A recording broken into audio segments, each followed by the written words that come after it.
So this is the title of our event, Knowledge Management and Investigative Journalism. Um, we wanted it to be intentionally boring, actually, so you can tell us if we've succeeded. Um, the idea here is that we've all been around too much to buy the sort of naive story of how technology is going to change journalism. We've all been in the trenches with this stuff. And especially for big collaborative work, which is the main focus this weekend, we know that just managing who knows what and where the data is and who has it and how we find it and who can use it is a huge part of the battle. And so it's kind of an unsexy problem, but it's kind of the real problem in many ways. I just have a series of things to try to frame what I understand as the problems here. Please just yell if you object. So here's where we are now in terms of software for collaborative journalism. We have a lot of ongoing projects which are trying to be the one platform. These are I come more from the document management space as opposed to the entity management space, so apologies to open corporates and Little Sys and so forth. But we have a bunch of kind of, one tool to rule them all efforts. Some of which are freely available, some of which are more proprietary in various ways. That's one of the things that we have to talk about. This is kind of bad because basically none of them work together. There are some exceptions. There is actually limited interoperability between open corporates and ID. There's limited interoperability between Document Cloud and Overview and ID. There's some weak links here. But basically, we don't have the protocols or even the concepts that would allow these tools to work together. I know the Influence Mappers project has done a survey of social network analysis tools. I believe that spreadsheet is now up to 73 tools. Again, most are abandoned. Most never succeeded. Most have no sustainability model. Most don't interoperate. Most are, I don't want to say a waste because maybe things got learned, but certainly have not produced the kinds of platforms that we hoped for. And this is a problem for many reasons, one of which is this stuff is shockingly expensive to do.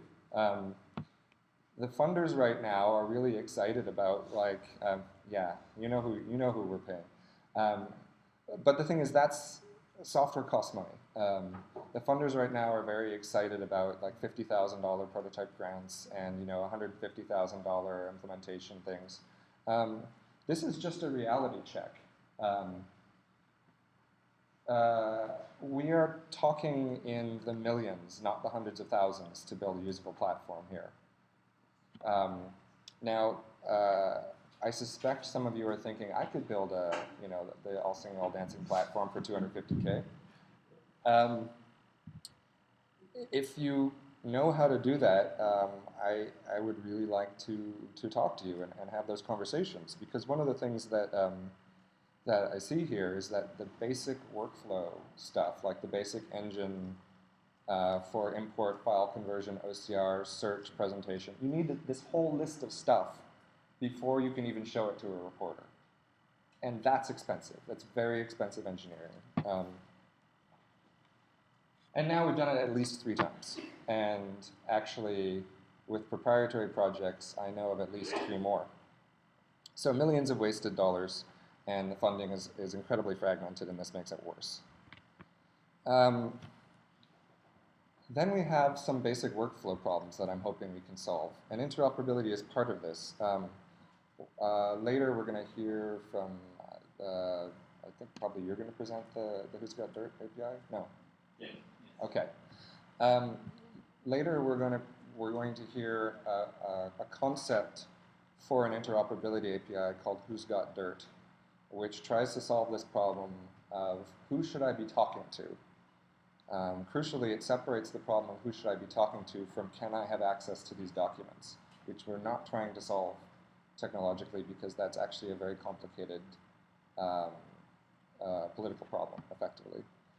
But right now, if you're collaborating with 10 people and you want to know if any of those 10 people have a document you need, you send 10 emails. This quite clearly doesn't scale. Um, my own work in this space has been with Overview, which was intended initially as a document set analytics platform. So I feel that we've succeeded in creating a document set analytics platform. It just looks completely different than the one I thought I was building 5 years ago. So I thought at the time that things like topic modeling and document clustering would prove crucial. I was wrong. And I was so wrong that I wrote a paper on it, on how wrong we were and how we learned we were wrong. And we learned we were wrong by very careful analysis of our user workflows. And what we discovered, for example, is that we all have this idea that, or at least in the technologists sort of mindset has this idea that we're going to build this tool that's going to give us like this global map of everything, which sounds great, except the journalists that we've worked with generally have an idea of a specific thing that they're looking for. They're not usually looking for big maps. They're usually looking for specific information. There are exceptions. But what we learned is to ask a fundamental question. Okay, you're doing entity extraction, right? So now we have a list of all the entities in the document. What does the reporter do with it? What's the next step? Do they make a visualization? Do they look for a particular thing? Do they match it to another list? Do they give it to a researcher? Do they look for every single one of those names in the documents owned by their colleagues? Like, what do they do? I'm hoping some of you in the room, especially some of the reporters in the room, know the answers to this. I don't feel that I do. And I feel like hundreds of thousands of dollars, if not millions of dollars, have already been wasted on developing software for poorly defined problems.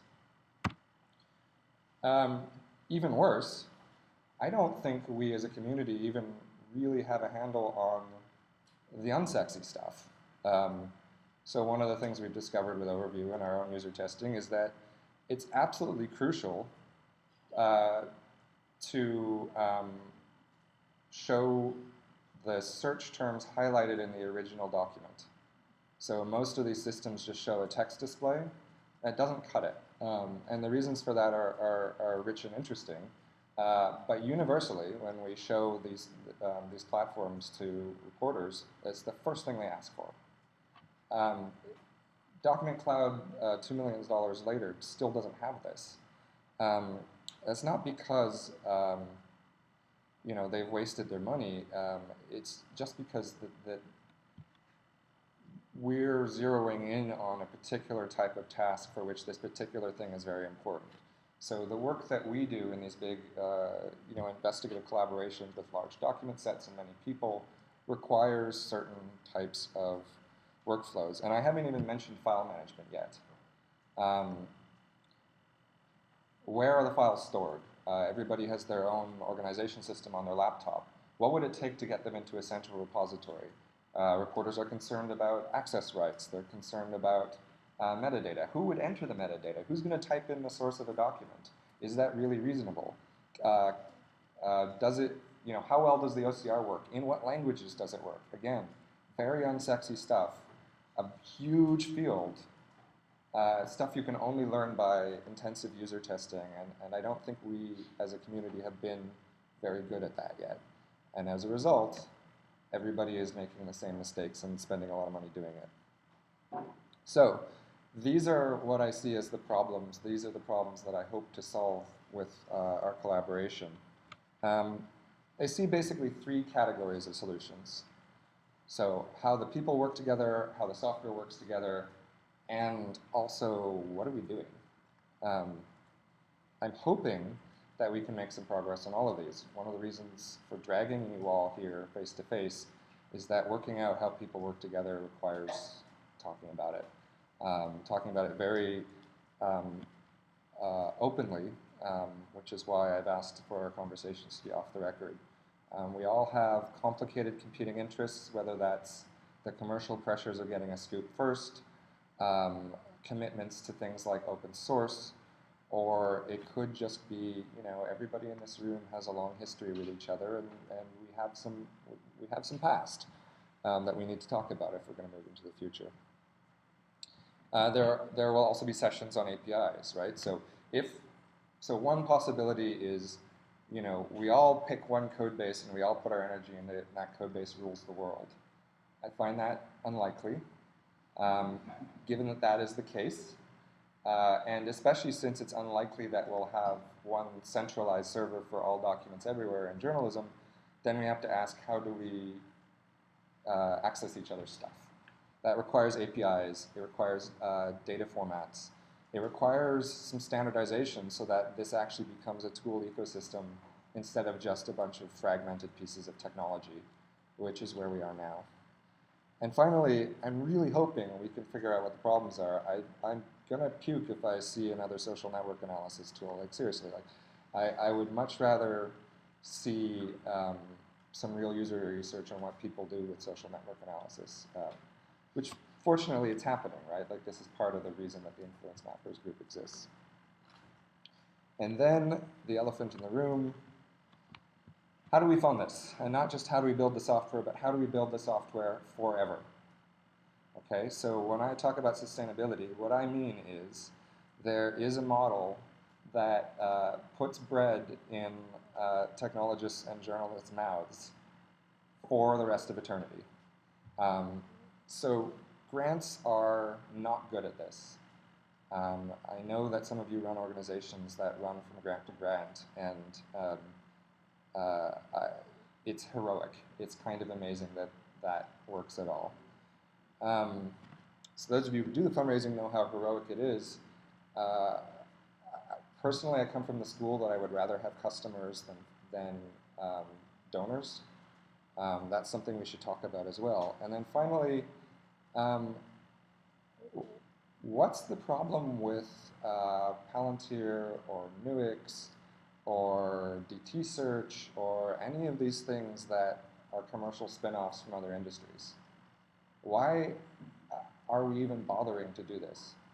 I'm starting to reach a point where I feel like what we're doing is so poorly defined, at least to me, that I can't say what the clear differentiation is. And articulating that distinction is going to be tremendously important in conversations with funders and with each other. Okay, does that approximately make sense as a frame for where we are? Who's depressed now? Who's depressed now? I'm not depressed. This is a conversation we couldn't have 5 years ago because we were all like, there's nothing, let's build some stuff. So I think we've moved forward tremendously, and one of the things we'll see today is the range of journalism that has gotten done with each of these platforms. And that's important, and that matters, and that's to me why we're here. But we have some problems. Okay, so to me this is the heart of what we're doing, like why we're here. We're not just here to enjoy the croissants, we actually want to figure out a way to work together. And there are lots of benefits to working together, and maybe one of them is we get to continue doing this. We get to find a way to fund it. Again, these are just ideas. So here's one possibility. We pick a code base, or we make a new one even, and everybody works on that one open source code base. It's appealing from a sort of technical point of view in that everybody is working on the same thing. It's got some points. Of course, the main drawback is how do we make that choice? And we eventually all fail together too. Right, exactly. And it does concentrate the resources in a way that means that if that one system is terrible, then everything is terrible. But not an insane idea. We could even patch together a code base from existing projects and go forward with that. Alternatively, there's sort of this vision of the world where different people build different parts, so the architecture, and we're sort of wobbling towards this now. I've mapped out some of the modules that it might be possible to separate out. For example, Overview has successfully split off the idea of visualization plugins Open corporates has showed us a lot about how to manage a large list of entities. File ingest is a big one.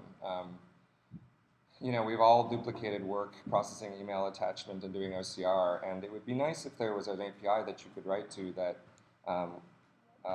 you could write a file ingester that would plug into an existing system rather than custom stuff that we have now. The main issue with this is that somebody still has to own certain key single points. So, for example, usability and workflow. Right? We've seen over and over again that systems built this way are a disaster in terms of the user experience unless someone is sort of the user experience overlord. So somebody has to own that. Furthermore, somebody has to be responsible for delivery of the integrated system to funders or customers. So it's all nice that we're building these modules together, but when OSF steps in and says we're going to give you $1 million to build your pony, somebody has to say, yes, I am responsible for getting that done. And that's tricky. That could be a consortium potentially. It could be, the politics of this are complicated. All I'm trying to indicate is that this is not, you don't get to distribute everything. There are still single points that need to be owned. Or we could sort of go to this world where everybody continues building their own platform and we have APIs for them to talk to each other. So one of the things that's come up over and over again is figuring out who's got information that's relevant to me. The next session, we're going to see a presentation of the Who's Got Dirt API, which is a prototype API for solving this problem that each of these projects could support. And so this is the world where we don't get to centralize development resources. We still have at least 4 and probably 10 different systems trying to be the central thing, but at least they can talk to each other. I also want to say, I think we do need an integrated system. I think most of the capabilities we've been talking about, they have to fit all within a single workflow. Like, we can't do this like, install this system and then, OCR your documents and then take the data files and copy them off of Amazon and bring them back to your local machine and run this importer and then save it out as a CSV and load it into the visualization tool. That's not going to work. It's not going to work if we want to support non-technical users, which is most people. To get a little more specific. But there's one other thing. You could do a combination of all 3 of those things.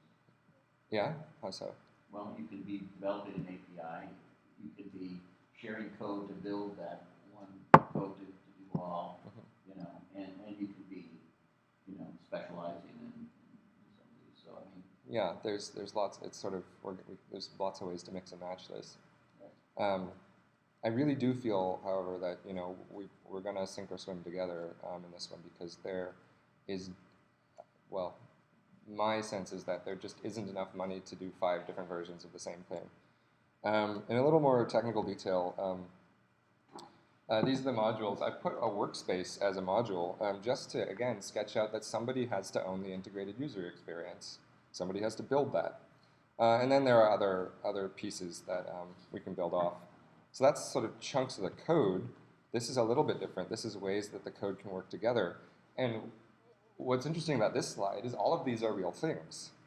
Overview API is running today. Who's Got Dirt is in the prototype stage, and Open Corporates is, of course, well established. And we could have other master databases of persons of interest, I suppose. So we're starting to move on this a little bit. So that's collaboration models. Those are ways in which we could work together. The second half of this is something which is orthogonal, right? So we can mix and match, which is business models, right? So how do we fund any of this? And I don't think there's that many sort of top-level possibilities, although, again, there's combinations and variations. So there's this. This is sort of how we've been doing it today. I don't think this is a sustainable plan. I mean, maybe, we could probably switch from funder to funder and cycle around a bit, and there are certainly organizations here and elsewhere who exist entirely on grant funding. I don't know. This is one of the things I want to talk about with you guys. I don't like this model. I think it's difficult. I think it has a lot of drawbacks. Is there a model of free for journalists, charge for the people? It sounds like all the way from corporate sector. Yeah, so document... You mentioned tokens that actually the user base tends to be much wider than you think. Right, so Document Cloud is going in this direction. Yeah. I just want to give one example on that, which is spectrography. And I mean, so that's kind of interesting because if you're providing free service to journalists and paid service to, for example, financial services industry, then at the end, the journalist, why would you serve them, right? Why would you actually kind of produce value for them? Like, if you're thinking about this as a startup, it's a fucking stupid thing to do, right? Like, they're not going to write the use your tool, so at some point you're just going to kill that. Yeah, I mean, potentially, right? It's the question of whether you can maintain mission-driven. But let me just get through these, and we can talk about this much more. So here's the most straightforward non-grant business model, right? Which is, you build something that all journalists pay for. The main issue there is the market size is a problem. For this sort of deep investigative work, there's only a few thousand people who do it. You have to capture a fairly large number of them. What's that? Oh, software as a service, yeah. So you have to capture a fairly large chunk of the market, even to sustain a very small team. Or you have to charge a lot of money for it, right? So at the $100 a month level, you can capture 10% of the market and pay 2 developers. At the $10 a month level, to pay 2 developers, you need 100% of the market. The economics are difficult. It gets easier if you can target people who are not just investigative journalists. So Document Cloud is in this position. Document Cloud could probably charge $10 a month to each of its users. I bet that would be a thing that they would pay for. But that solves problems that every journalist has, not just us, right? So publishing a document to a website is something that every journalist does at some point. Investigating 100,000 pages is something that very few people do. In fact, I would hazard to say that at least a quarter of the people in the world who specialize in that are in this room, which is great. Sorry, no, I don't agree with that. Okay. With that latest statement, I think that in those rooms, people are dealing with court cases every day. Mm-hmm. And court cases are hundreds of pages. So and they are not investigative journalists. So one of the most recent problems we've had in Spanish journalism is, in Spain, court cases are not public. So the 54 books of a very big corruption case involving all Spanish politicians were released, and nobody knew what to do with them. 3 months ago, all the emails connected to a court case were also released, and nobody knew how to do that. So I would say, yes, investigative journalists deal with terabytes of data, but I think that there are many journalists in those rooms that deal with hundreds of documents that have to mine easily and fast those documents. So I think it's wider. So a lot of people are dealing with similar cases of thousands of pages or hundreds. Right. Okay. So I'm gonna just let's get through this, and then we can talk about this forever. Okay. So there is the question of what is the market, and is the market large enough? And that is a question you answer with numbers. And then there's this. So this is actually, to me, one of the most plausible possibilities, which is that you don't get journalists to pay. You pay for, especially in law. So there's reason to believe that the e-discovery market is about to change radically. And okay, I'm just going to say the buzzword. It is going to be disrupted. The technologies that we're building are plausible in that sector, although there's specialized users. They would require a lot of specialized engineering and attention. And as Frederick pointed out, why would they even bother to support journalists on the side? And I think one of the things that you can say is, well, can we do an e-discovery company that has an open source code base? Most of the tools that journalists use were not built for journalists. We don't have Excel because it was made for journalists. So if we can find the points of commonality with other industries, and build something out there and build in some mechanism to make sure that it still serves our needs. So whether that's an open source code base or whether it's a mission-driven company or the various ways you constrain this, I think this looks really plausible. And furthermore, I have nibbles from people who would be willing to fund such a thing. This is much more attractive to large amounts of capital because there's actually a business model and actually a market that has a reasonable size and potential, especially if you think about internationally, right? So e-discovery in the U.S. is very competitive, but what about e-discovery in Latin America?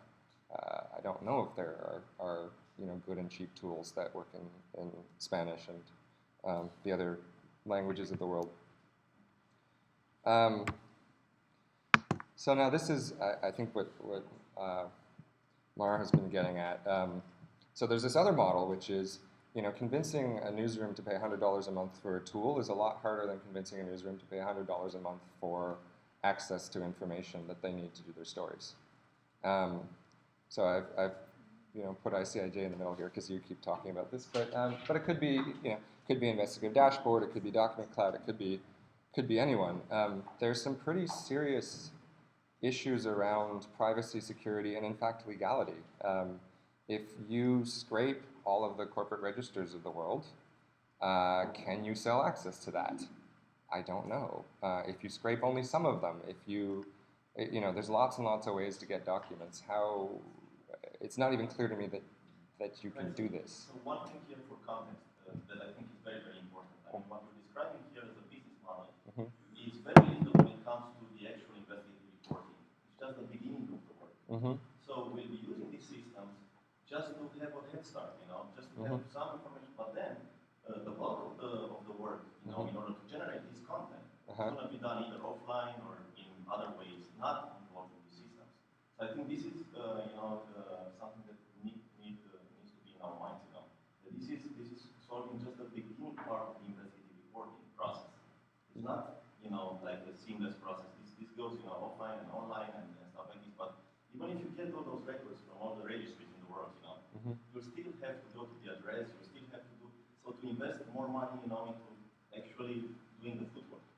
Sure. So I'm saying that the business model, I mean, this perhaps would ensure 20% of what we do in terms of money and expertise and all that. But it's very little, actually. Everything is just kind of clumped together in most of our databases. Stuff comes from commercial databases. It comes from, the various European governments. It comes from all over the place. It comes from private records that we've gotten or been given to us. So it is an incredibly difficult legal issue to sort, and that's been discouraging us. It's such a big issue. Yeah, it's a complicated thing, but as we keep being reminded in here, people talk about, well, we want to build like a Bloomberg for investigative journalism, right? Well, that's fundamentally talking about content. So that's a possibility, right? So I have some very sort of small suggestions for interoperability that seem straightforward, which is to implement the APIs that we're already talking about. So it seems to me this is like the 0 level of collaboration, right? If we can't come to any other agreement and we're still building 5 different systems, at least we can make the systems talk to each other with APIs that already exist, but are not currently implemented. So I think any of these things is like, a single grant, 1 year type of project, and could be potentially very valuable. So I'm looking at 2 things here: federated search, which everybody seems to want, and visualization plugins, which would be nice to support in other places. Well, I would add to that just standard schemas for passing entity descriptions around. And so we've got Popolo, we've got Open Corporate Schema, and we've been doing some kind of first sketches at trying to combine that and expand it to include things that aren't in there. But